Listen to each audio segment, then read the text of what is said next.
Kashipur all India केंद्रीय गुरु सिंह सभा के राष्ट्रीय अध्यक्ष तरविंदर सिंह मारवा ने प्रेस कॉन्फ्रेंस के माध्यम से सरकार को दी चेतावनी। काशीपुर ऑल इंडिया केंद्रीय गुरु सिंह सभा के राष्ट्रीय अध्यक्ष तरविंदर सिंह मारवा आज काशीपुर में सभा के राष्ट्रीय सचिव आशीष अरोरा बोबी जी के कार्यालय पहुंचे। इस दौरान उन्होंने प्रेस वार्ता आयोजित की। काशीपुर में हरिद्वार देहरादून बाईपास रोड पर स्थित ऑल इंडिया केंद्रीय गुरु सिंह सभा के राष्ट्रीय सचिव आशीष अरोरा बोबी के कार्यालय पर आयोजित प्रेस वार्ता के दौरान सभा के राष्ट्रीय अध्यक्ष तरविंदर सिंह मारवा ने बीते दिनों प्रदेश में भारी बारिश के चलते आई आपदा पर केंद्र और राज्य सरकार पर हमला बोलते हुए कहा कि आपदा में राज्य सरकार ने जनता की कोई मदद नहीं की।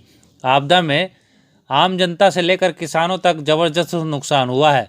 किसानों की फसल बर्बाद हो गई है। सरकार की तरफ से बीते रोज मुआवजे के तौर पर महज 4,035 रुपये के चेक वितरित किए गए, जो कि ना के बराबर है। उसे भी लोगों ने लेने से इनकार कर दिया। उन्होंने सरकार को 10 दिन की मोहलत देते हुए कहा कि 10 दिनों में आम जनता के साथ साथ आपदा में पीड़ित किसानों की मदद नहीं की तो वह न्याय दिलाने के लिए आंदोलन करेंगे। उन्होंने पेट्रोल और डीजल की बढ़ती कीमतें वापस पुरानी कीमतों पर लाने की मांग करते हुए कीमतें वापस नहीं होने तक आंदोलन जारी रखने की बात कही। वहीं उन्होंने केंद्र सरकार से तीनों काले कृषि कानून वापस नहीं लेने पर गद्दी छोड़ने की बात कहते हुए कहा कि ऑल इंडिया केंद्रीय गुरु सिंह सभा के अधीन 15,000 गुरुद्वारों ने प्रण लिया है कि आंदोलनरत किसानों की हर संभव मदद सभा की तरफ से की जाएगी। इस दौरान उन्होंने दावा किया कि आगामी विधानसभा चुनाव में प्रदेश में हरीश रावत के नेतृत्व में कांग्रेस 70 में से 60 सीटें जीतकर सरकार बनाएगी। तो आपदा जो उत्तराखंड में हुई है उसके विषय में की है कि आपदा में जो यहाँ की गवर्नमेंट है उसने कोई सहयोग नहीं दिया। जनता, मैं पूरा दौरा करके आया हूँ, अल्मोड़ा तक जनता रो रही है। कईयों के मकान गिर गए, कईयों के मकान बह गए, कईयों की झुग्गियाँ बह गई, कईयों की दुकान बह गई और किसानों का सबसे ज़्यादा नाश हुआ है। किसानों की खेती का नाश हुआ है और अभी तक सरकार की तरफ से कोई मुआवजा नहीं मिला। इसका कारण क्या है?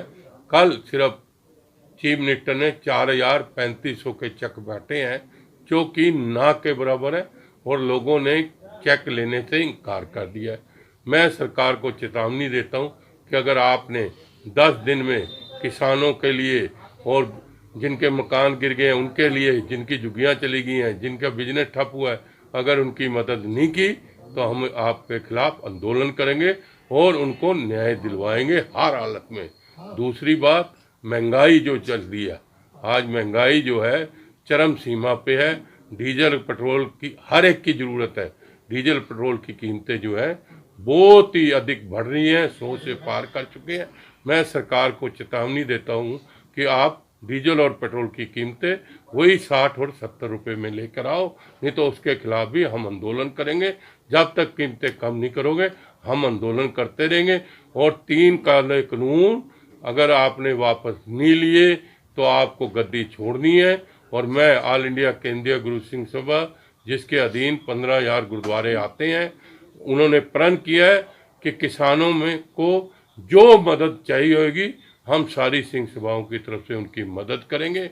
और साथ में आपको ये भी बताना चाहता हूँ कि यहाँ पर उत्तराखंड में आने वाला जो चुनाव फरवरी मार्च में हो रहा है उसमें मैं दावे से कहना चाहता हूँ कि हरीश रावत जी के नेतृत्व में 70 में से 60 सीटें कांग्रेस पार्टी लेके जाएगी और ऑल इंडिया केंद्रीय गुरु सिंह सभा के जितने प्रधान, किसान, सब हम कांग्रेस पार्टी का साथ देंगे, ये मैं कहना चाहता हूँ। कांग्रेस पार्टी आप देख रहे हो, कांग्रेस पार्टी जो है हर जगह आंदोलन कर रही है। आप दिल्ली में हर दूसरे दिन आंदोलन हो रहा है। उत्तराखंड में भी अभी पीछे आप देहरादून में वो धरने में बैठे हैं। महंगाई के लिए पूरी पार्टी बैठी है, विधानसभा के धरने में बैठी है। और आपको ये भी बताना चाहता हूँ कि जल्द ही हम सब मेंबर पार्लियामेंट और एमएलए का घेराव कर रहे हैं महंगाई के लिए।